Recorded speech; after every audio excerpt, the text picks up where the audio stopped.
Qaniydi shunaqa ayol bo'lsa, billa hamma narsani harakatini qilsangiz, noldan ko'tarilsangiz. Chunki har bitta momentini, har bitta narsasini tsinit qilasiz. Nimaga noldan ko'tarilish yaxshi? Chunki noldan ko'tarilganingizda u qizni siz обеспечить qila olmaysiz nimadirda. Ishi обеспечить qila olmasligingizga sizga u rozi bo'lib, siz yoningizda qolishi birinchi o'rinda.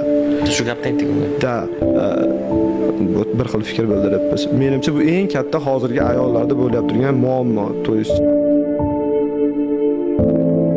siz qiynalgan paytingizda tashlab ketish, har xil ortiqcha gap so'zlar qilish. Agar noldan ko'tarilib, billa qanaqadir rezultatgacha, billa oxirigacha bordinglar, yo'lda tushib qolmadimi, u ayolni bo'yningizda ko'tarib yursangiz ham, u ayol boshingizga chiqa olmaydi.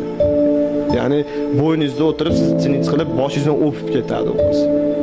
Sizga shu bo'yningizni to'g'rilab, yo'l-yo'lakka ko'rsatadi. Unaqa ayolni qo'lda ko'tarib bo'yningizni ushlab yurish. U ayol qaniydi shunaqa ayol bo'lsa, bo'yningizda ko'tarib yursangiz ham, u ayol boshingizga chiqa olmaydi.